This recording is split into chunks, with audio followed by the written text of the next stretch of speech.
বন্ধুগণ নমস্কার। প্রথমে আপনাদের অনুরোধ করব আপনারা আমার চ্যানেলটি সাবস্ক্রাইব করবেন। ইরানে গতকাল থেকে একটা ভয়ানক অশান্তি শুরু হয়েছে। অশান্তিটা কিসের? অশান্তিটা হচ্ছে ইরান সরকারের বিরুদ্ধে সেখানকার জনগণ রাস্তায় নেমে প্রতিবাদ শুরু করেছে। তো সেই প্রতিবাদটার মূল কারণটা হচ্ছে যে ইকোনমিক ক্রাইসিস মানে এমন অবস্থা আজ ইরানের যে অর্থনীতি একদম যাকে বলে বসে গেছে। মানে যদি আপনাদেরকে হিসেবটা বলি যে $1 equal to 42,000 Iranian rupee IRR।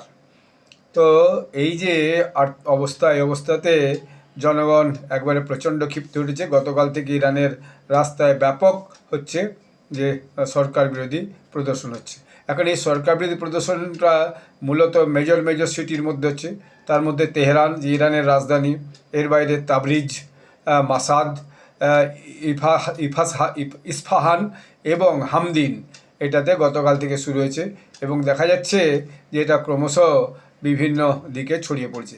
এর মধ্যে ওখানকার যে মানে এক্সাইল যে ক্রাউন প্রিন্স অর্থাৎ যে শাহ পরিবারের, যাকে ইরানের যে এই যে বর্তমান রেজিম, এই খোমেনি রেজিম যাকে বলে, যাকে তাড়িয়ে দিয়েছে, তিনি এর মধ্যে একটা ভিডিও সন্দেশ জারি করেছেন।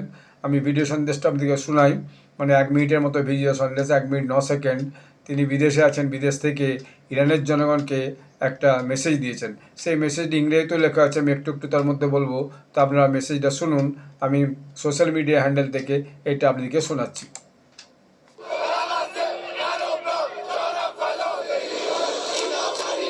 শয়ে শয়ে হাজার হাজার যুবক রাস্তার মধ্যে নেমে গিয়ে প্রতিবাদ জানাচ্ছে। এটা crown Prince, exile crown Prince, যাকে বিদেশে চলে গেছেন বাধ্য হয়ে, তাড়িয়ে দিয়েছে খোমেনি রাজত্ব সময়, তিনি বলছেন زمانی رسیده است که همبستگی خود را بیش از پیش حفظ بکنیم. از تمام اقشار جامعه মহিলারাও তাতে ব্যাপকভাবে অংশগ্রহণ করেছে। বলছে এই সরকারের পতন হোক, এই সরকারের পতন হোক। سقوط نظام را سر دهیم.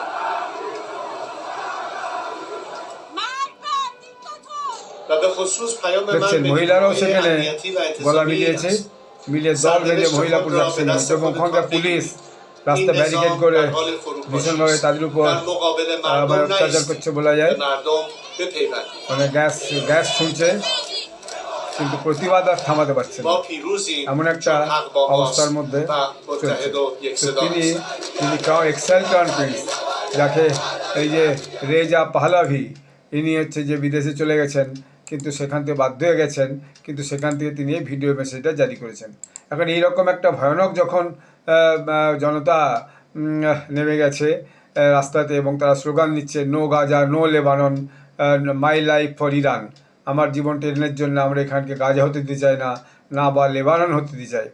এর ফলে এরকম একটা প্রতিবাদ দেখে এখন যে বর্তমান প্রেসিডেন্ট ইরানের, তিনি হচ্ছেন মাসাউদ পেজাশকিয়ান, তিনি একটা অনুরোধ করেছেন এই প্রোটেস্টের দিকে যে আপনারা শান্ত হন এবং আপনারা আসুন, আমরা ডায়ালগ করব এবং নিজেদের মধ্যে আলোচনা আরম্ভ করবো। এখন দেখা গেল যে আজকেও এই প্রোটেস্টে ইরানের রাস্তায় চলছে এবং ইরানের যে রেজিম, সেই রেজিম এইটাকে যেভাবে হোক থামানোর চেষ্টা করছে, কিন্তু এই অ্যান্টি গভর্নমেন্ট প্রো সাহা ডিমনস্ট্রেটার্স, তারা কিন্তু এখান থেকে কোনোভাবেই সরছে না। এখন ইরানের যে মিলিটারি বা পুলিশ এদিকে চেস করছে, কিন্তু তারা ইরানের যে বর্তমান ক্ষমতাশালী যে সরকার, তাদের উপর ভয়ানক রাগান্বিত হয়ে তাদের উপর একরকম গালিগালাজের পর্যায়ে নেমে এসেছে। ফলে এই ইরানের অশান্তিটা আগামী দিনে কদিন চলবে এবং এরা হচ্ছে কি যে এই অশান্তিটা সামাল দিতে পারে কি না ইরান সরকার, সেটাই এখন দেখার। এখন একটা দেশের আর্থিক অবস্থা যদি ভীষণভাবে খারাপ হয়, তখন সে দেশের জনগণকে আর কোনোভাবে বুঝিয়ে রাখা খুব মুশকিল হয়।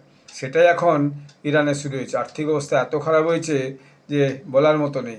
ফলে ডিমনস্ট্রেটাররা, তারা অর্থাৎ ইরানের জনগণ রাস্তায় নেমে ইমিডিয়েট তারা বলছে যে আমাদের যে পুরাতন রেজিম ছিল, অর্থাৎ যে ওই যে এক্সাইল ক্রাউন প্রিন্স, যিনি দেশ ছেড়ে যেতে বাধ্য হয়েছেন, সেই রেজা পাহলভি শাহ বংশের, তাকে ফিরিয়ে আনা হোক। তার আমলে ইরানে অনেক স্বাধীনতা ছিল, মহিলাদের বিশেষত ইরানে অনেক শান্তি ছিল, কিন্তু পরেই যে বর্তমান সরকার এসেছে এখন, সেই সরকার মূলত যে রিলিজিয়াস লিডার আয়াতুল্লাহ খোমেনির সরকার, এই সরকারের বিরুদ্ধে জনগণ কিন্তু এখন ক্ষেপে উঠেছে এবং রাস্তায় নেমে গেছে। এটা কিভাবে ইরান সামাল দেয়, সেটা হচ্ছে ব্যাপার। কারণ রাতারাতি আর্থিক সুধার ইরান করতে পারবে না, বললেই আর্থিক সুধার এত সহজ নয়। আর্থিক সুধার takes time, it's a long term process to make economic prosperity.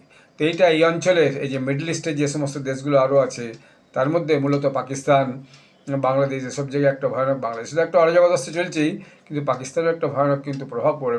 পাকিস্তানের অর্থনীতিও অত্যন্ত খারাপ অবস্থায় চলছে, খালি ডোল নিয়ে নিয়ে কোনোভাবে তাদের সরকার চলছে।